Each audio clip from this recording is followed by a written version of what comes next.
ભાવનગર મહાનગરપાલિકાના ટેમ્પલ બેલ વાહનોની દયનીય હાલત બની ગઈ છે।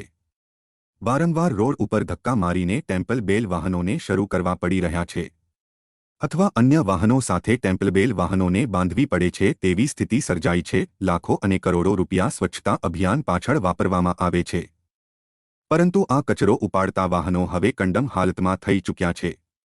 નવાઈની વાત એક જ છે કે તેને નથી ટ્રાફિક પોલીસ રોકતી કે નથી આરટીઓ દ્વારા તપાસ કરવામાં આવતી। જો કે મહાનગરપાલિકા દ્વારા નવા વાહનો લેવા માટે લાંબા સમયથી વાતો તો કરવામાં આવે છે, પરંતુ ક્યારે આવશે એ કહેવું મુશ્કેલ છે।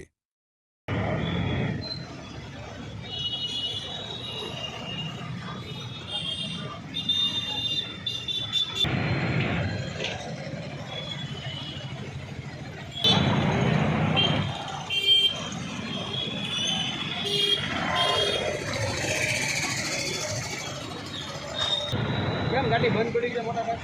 ગાડી આ બંધ પડી ગઈ છે, ટીચરા સ્ટાર્ટ કરી રહ્યા કેવી રીતના બંધ પડી? શું કારણ છે બંધ પડવાનું? ગાડી ને મોટા ભાઈ સેલ નહીં મારતા, सेल नहीं लगता, ગાડીને નુકસાન કાંઈ છે? खाली सेल नहीं लगता। સેલ નહીં પકડતી ગાડી। કેટલો સમય થયો આ ગાડી આપી અને તમને?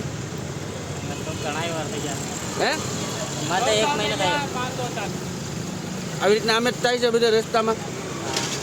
હે બંધ પડી જાય પછી કેટલી ફેરી બંધ પડે છે? આખો દિવસ ચાલુ જ રહે, ખાલી બંધ થઈ જાય કોઈ દિવસ તો પાછી ગાડી થઈ જાય।